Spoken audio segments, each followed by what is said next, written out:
Welcome back, Captains. I'm Wizard, and today I want to show you something big. It's my next ship build, and this one is called Bristleback. Got some requests for a large cargo ship, and in honor of reaching 1,000 subscribers, and I can't thank you guys enough for that, um, I gave myself a goal of building a ship that could give you the ability to haul at least 100,000 units of cargo. I hit that goal, as you can see, and believe it or not, I could actually get it to 100 mobility. Just kidding. Uh, that's going to be our next ship. I'd like to preface this build by going over the requirements for it. You need character level 60, you need piloting and Starship Design at rank 4, and you need to have completed the mission All That Money Can Buy, which is part of the main quest given to you by Walter Stroud, and you need to complete that mission diplomatically and not off anyone. That mission is what unlocks the SAL 6830 engines, and you will absolutely want to use those engines for this build. It is extremely heavy. This ship can hold its own in combat, but of course it is very slow to turn, so it relies heavily on turrets that you can see. And I do have pilot guns installed simply because I would like to do damage if there happens to be a ship in my view. And just for the sake of clarity, the ship itself doesn't have 100,000 cargo capacity equipped. I had to get it to 66,000 in order to add 50% through the payload skill. The ship has a cost of just under 1,000,000 credits. I do have, I think, full commerce skill, but that's what you're going to need to build this thing. It's also ladderless, and I know a lot of you love that. So without further ado, let me show you exactly how I built this monstrosity of a cargo hauling ship.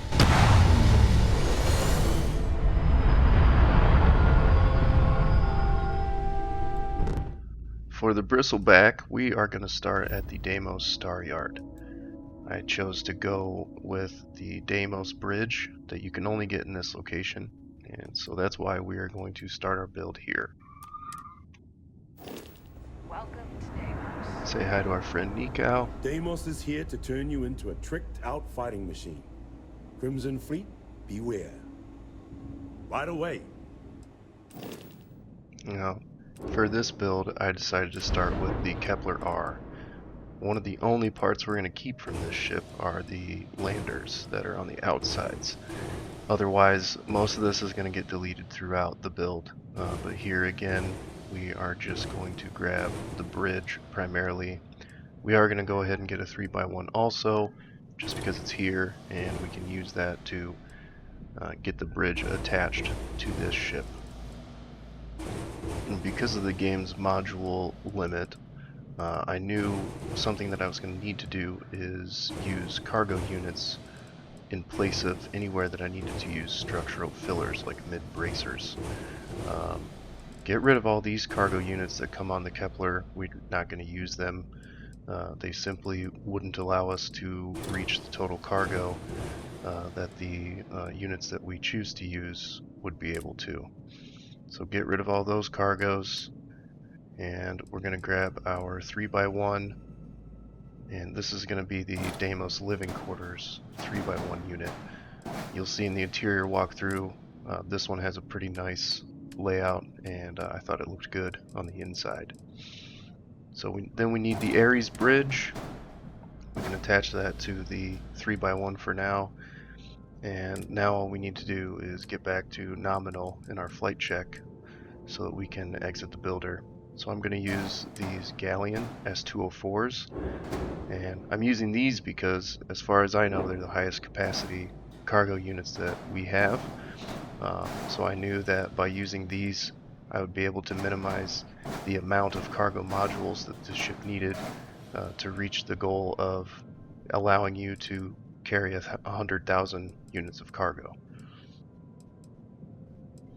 So now, as you can see, our errors are gone. We have 4 warnings, but all that's telling us is we don't have any weapons assigned to the ship at all, and we have low mobility.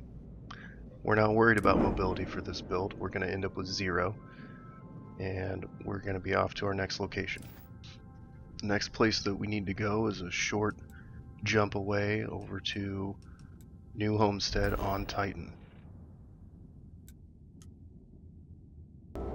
Talk to the ship tech, Need some work done?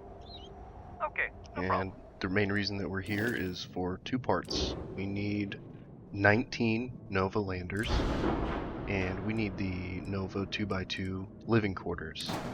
If you didn't already know why I chose that one, I'm going to show you in the interior walkthrough, but I'm not going to spoil that yet if you don't already know, so hang tight. I'm just keeping the shield for now, but that's not the one we're going to go with. We don't need to delete those nose caps. I'm going to save them because we actually need exactly as many as come on the Kepler R to begin with. So I'll bring those back in just a second so we're not wasting money rebuying parts. So what I'm working on doing is setting us up to be able to place 19 of the Nova landers. They have 4 thrust apiece, and just like with the cargo modules, I wanted to minimize the amount of landers I was going to need. So the Stroud ones won't work for this. We would need twice as many Stroud landers at the weight that this ship ends up at, and obviously I'm trying to avoid that. Getting rid of structural bits that are holding the ship together, getting rid of the rest of the cargoes, all the fluff that I can delete right now, I'm going to.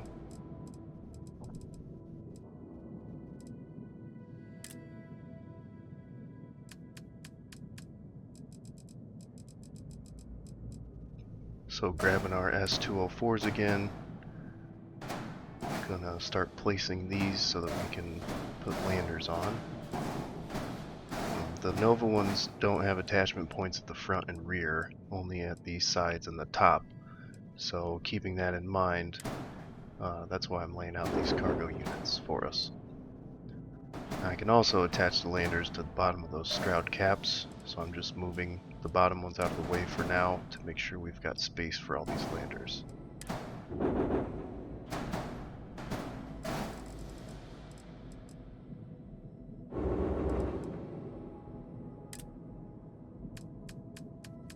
I think I've got enough real estate for those. So we need the NG-20 landing gear, and I use the wide version just because they look like they're meant to handle a very heavy ship. So this is what I opted for here. You can use the narrow ones if you'd like. I just like how these fill up the space and just look heavy duty and industrial.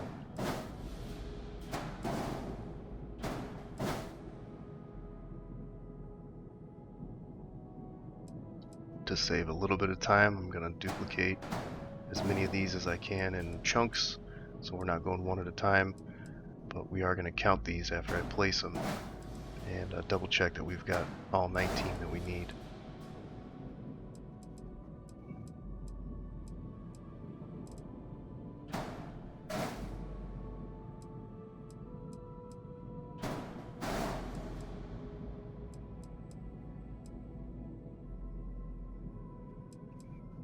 Don't have enough room here, so we're going to keep grabbing cargo units to use as structural fillers. And now let's count them up.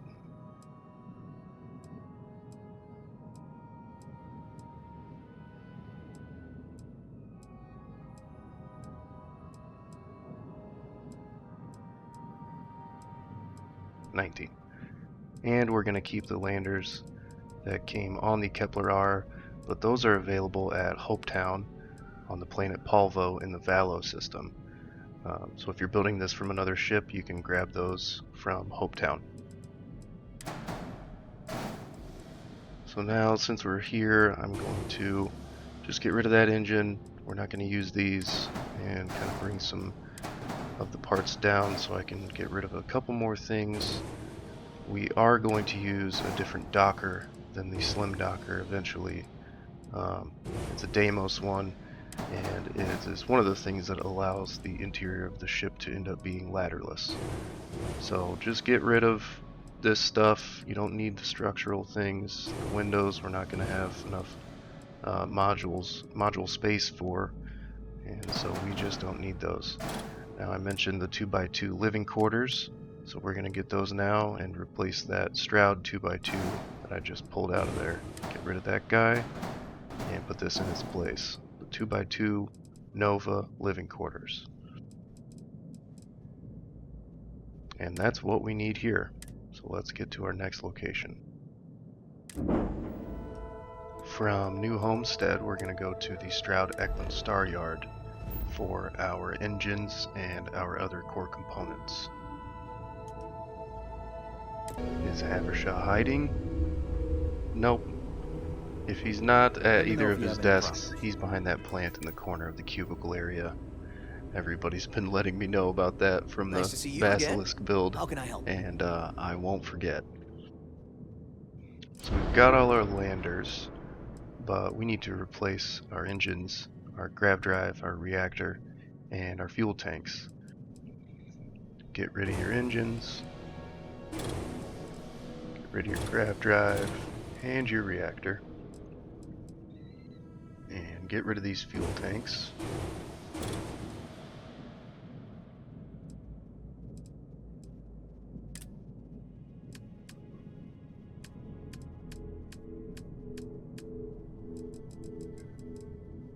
Grab the 900 Ts, and we're going to use 2 of these. Of course, you can use 1. I just thought it made sense for a heavy hauler to have a massive fuel capacity, so I grabbed 2 of those.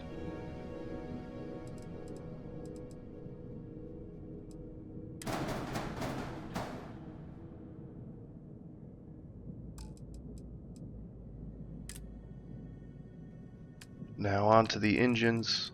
Just like the Basilisk, we're going to use the SAL 6830s that you unlock from the mission All the Money Can Buy. And that's part of the main quest line. You can equip 6 of these. They only have a max power of 2, which allows you to have 6 of them. And we're going to need all the maneuvering thrust we can get. I guess you could use whatever engines you want.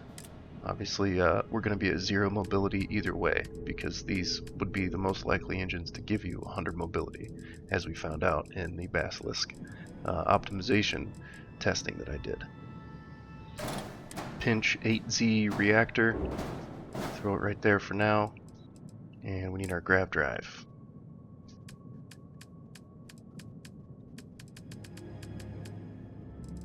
Same as the Basilisk again, we're going to go with the Apollo GV300.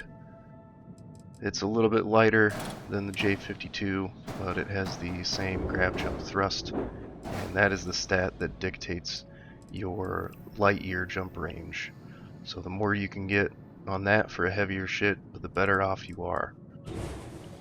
Now let's get our correct shield on here, and of course, being a heavy ship, we're going to go with the highest capacity shield.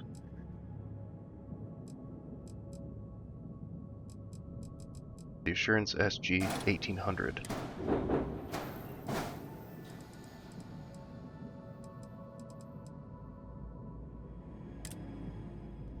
Before we leave Stroud, we need to get our weapons on here, because our outposts don't have access to all the guns that we need. I think primarily the obliterator turrets that we use are not at our outposts, so we want to make sure to get those here.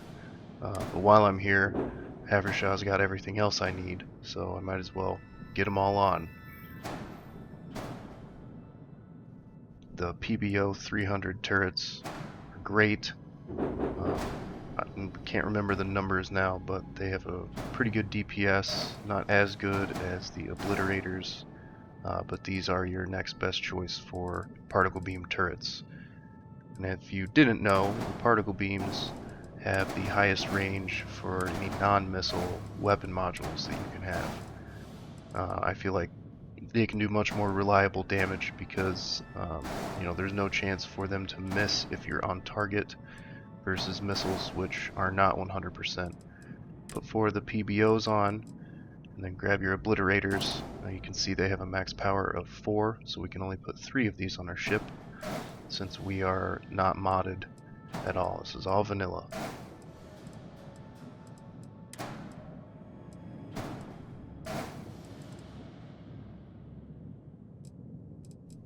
And there we are. That's all we need from Stroud. So we are going to move on to our outpost. Right after we assign some of these weapons, all of these weapons I should say, so that we can clear that last error that we've got showing. Only 2 warnings now. That means we are technically nominal. The game is just telling us this ship isn't as good as it could be.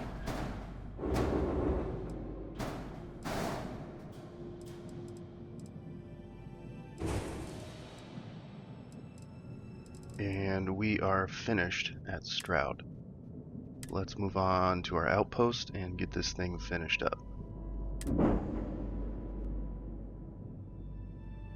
And just so everyone's aware, I'm not showing the exact location that I jumped to get to my landing pad, but as long as you're at your landing pad, wherever your outpost may be, you can do everything we're about to do. The rest of the build is going to happen here. We're not making any more jumps to different systems or locations. We've got everything that we need from everywhere else currently. So now we're going to get a bunch of this ship out of the way and make room for our redesign of the landing gear layout and the deck layout.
We don't have room for that 3x3, so you can just get rid of it. Get these nose caps out of our way. And we need to move these cargo units out of our way too.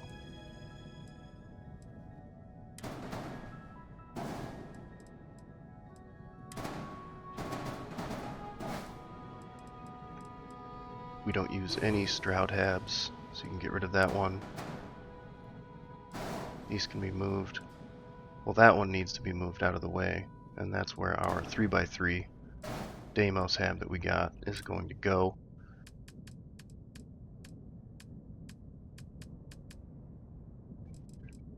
Now here I'm placing a HopeTech companionway, which is intended to be where the docker goes, that slim bottom docker. But I realized that instead of using a companionway with the slim docker, the Deimos, what is it called? This one won't work. I had thought that the Nova would flip, but it won't. So the Deimos 1100p docker, you can flip to be on the underside. Use this instead to achieve the ladderless interior. So this companionway should be that 1100p Deimos docker. For the landing bay, I like to use the HopeTech for this one. It has a very cargo ship kind of feel, very wide entrance ramp, and I think it works for it. We're going to put our 3x1 back there connected to the 2x2 Nova unit, and then to complete this deck we need a companionway above the slim, sorry, not the slim docker, above the Deimos docker that I just showed you. And then I'm going to stack 3 2x1 habs from Hope Tech right here. I like the workshop on the right, control station in the middle, and the captain's quarters on the left. These choices are up to you. You can use whichever manufacturer you prefer. And I do actually switch the workshop for the Deimos one because the Hope Tech workshop does not have a research bay, research terminal included in it, but the Deimos one does have the research terminal. Now it's time to stack all this cargo. Put these 2 units that we moved earlier in these spots, fill those up, and our fuel tanks are going to get stacked up here. But I need to remove this lander, get it out of the way. We're going to put it behind our docker. And that's actually nearly the final landing gear layout.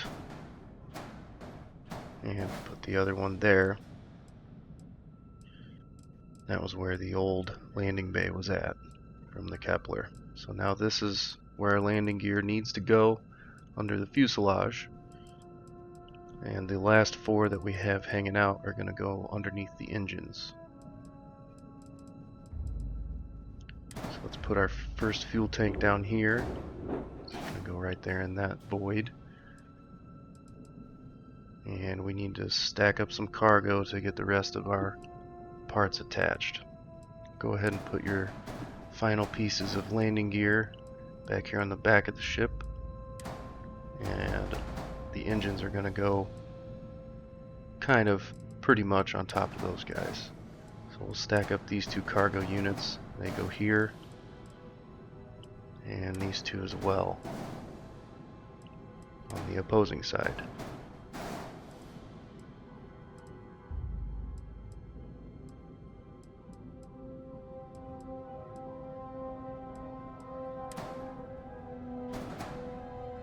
Time to stack the cargo. Now, as you'll see in this build, you can completely shroud your reactor and grav drive and have it buried in the center of the ship, as well as your shield, for complete protection. I don't know if this has a functional benefit, if it actually protects those modules, but in terms of immersion and role-playing, I like to do that where I can. The Basilisk, I couldn't completely achieve that, but on this ship there's plenty of room in there to totally hide these modules.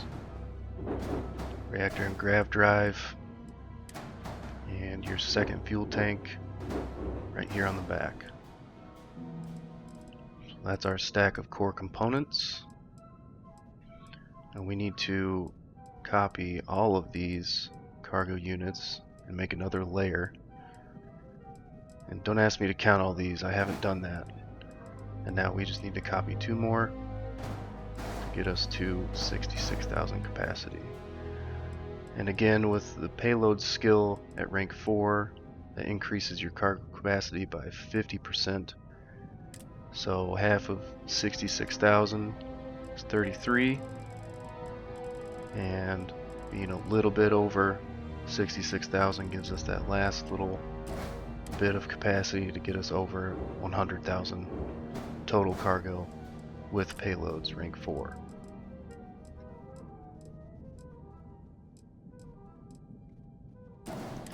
At this point, the base of the ship is built, so all we really need to do is complete the shape, the exterior of the ship. And I really didn't want to end up with something that was super blocky looking, so I did my best to try to at least cap off the front to give it something of a nose. It was a little bit difficult with my choice of bridge. I'm sure you could probably come up with a better solution, and I'd love to see it. But either way, all that's left to do is to cover up as many of these cargo modules as we can.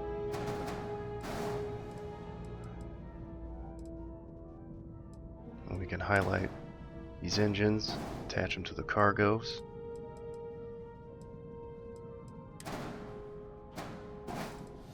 Stroud nose cap C's can attach to the sides of those cargo units, and our last engine goes right here.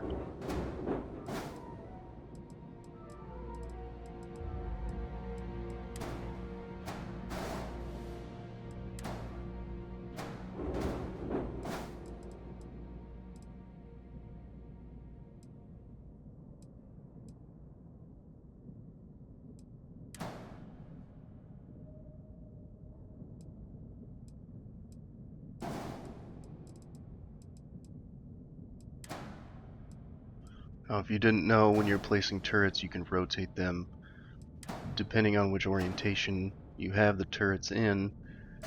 They will favor targeting from a certain direction. And so my thought with the orientation of these was to basically make it so that not only one group of turrets was facing in one direction.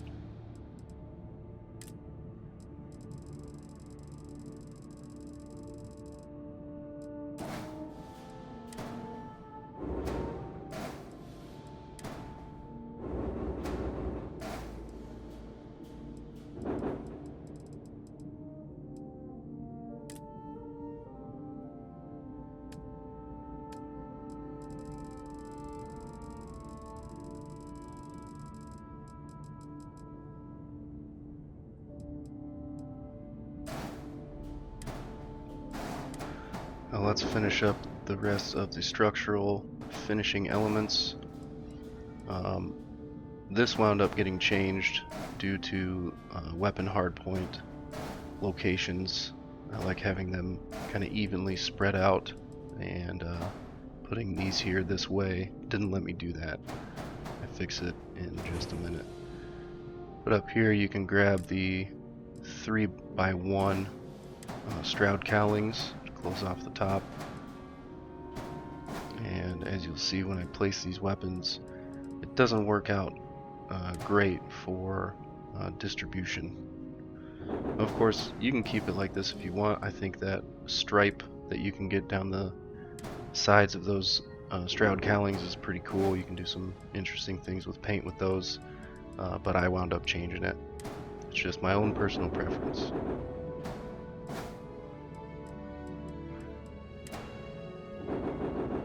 So we have two PBO 300 turrets facing forward, one for each side of the ship. Then we've got one obliterator for each side of the ship, and one obliterator covering the rear of the ship. Keep those facing sides.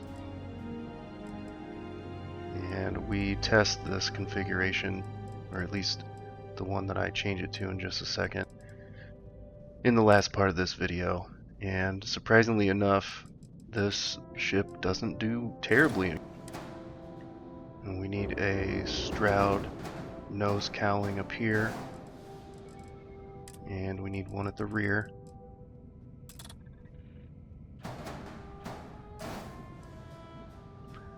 And now I'm going to show you where I got the name from.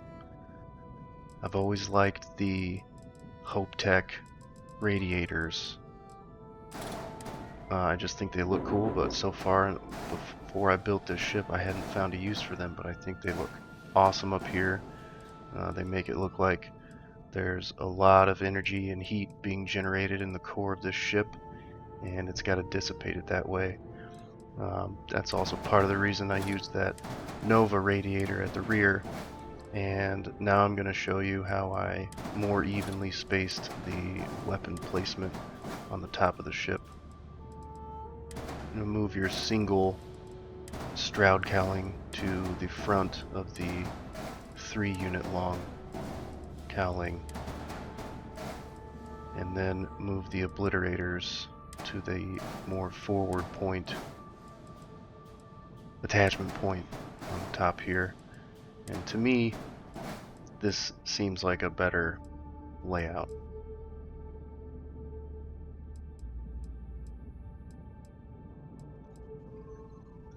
At this point, the ship is effectively built. You just need 2 front Nova cowlings. We're going to throw those on now to complete the look of the engine nacelles. Just give it a little bit of streamlining as much as we can, because we are very close to the module limit right now. I think all I could place at this point are 2 more modules, and the 2 modules that I end up using to fill those spots are the Vanguard Obliterator auto projectors, just so I can have something to shoot as the captain of the ship while we're flying, if we end up getting into some kind of combat. Now, another thing you might have noticed is we don't have any shielded cargo. I didn't feel it was necessary for this because the main use for it is going to be transporting mass amounts of materials to sell at various locations. Otherwise, this thing should mostly sit in your virtual hangar. Probably not going to fly it a whole lot, and to that point, you could even add, some more cargo units if you wanted to, in place of the turrets that I've chosen to use, and just kind of cater it to your needs that way. Now, I want to give you a tour of the interior of this thing, show you that it is indeed ladderless, other than the entry ladder. The whole point of being ladderless is so your character doesn't have to physically climb one of them on the inside of your ship.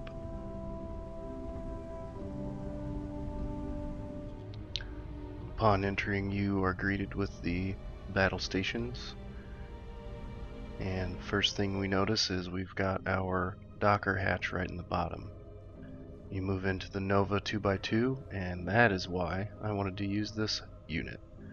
Nice little pool table there. There's a bathroom in the back corner. A pretty well equipped home gym.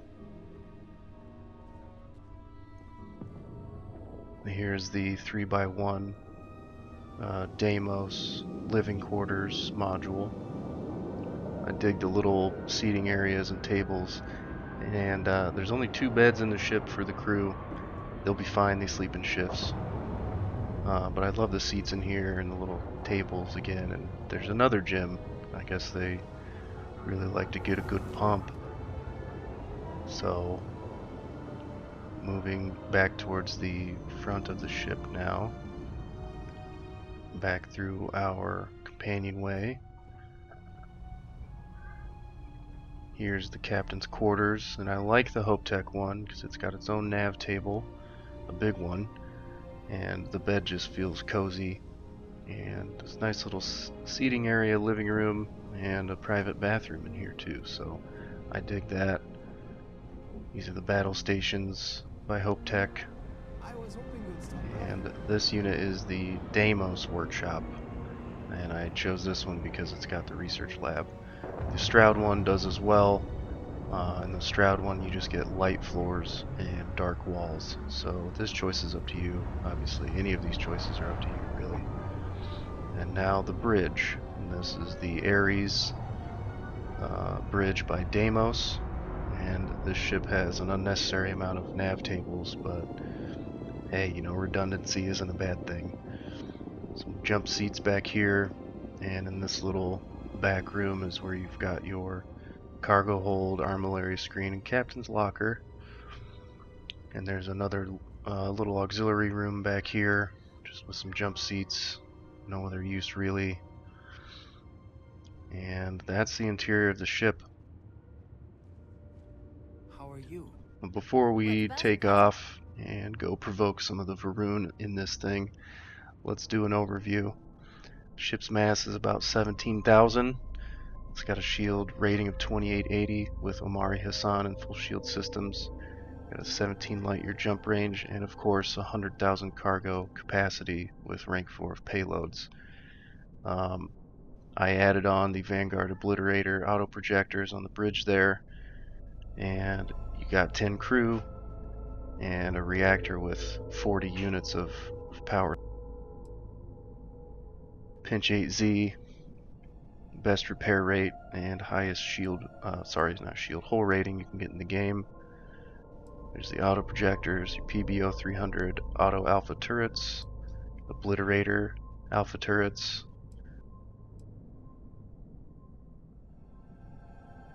And then you've got the South 6830 engines, 6 of those. Assurance SG 1800 shield generator. And of course, the Apollo GV300 grav drive. And that's the ship. That's the Bristleback. I want to remind you how many landers are underneath this thing. Look at this. 23 landers in total. And that's what the ship needs. It is quite a beast. Thanks everyone for watching. Thanks for being here, subscribing, liking, commenting. I appreciate all your feedback and opinions on all of my builds, and I want to keep hearing them. The next ship I've got planned for a build video is technically a Class B fighter. Kept it as small and light as I could, and just tried to build a purpose-built fighter ship. So I will see you in the next one. Enjoy this combat footage.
if you have watched to this point, I sincerely thank you for your support and your interest in my content.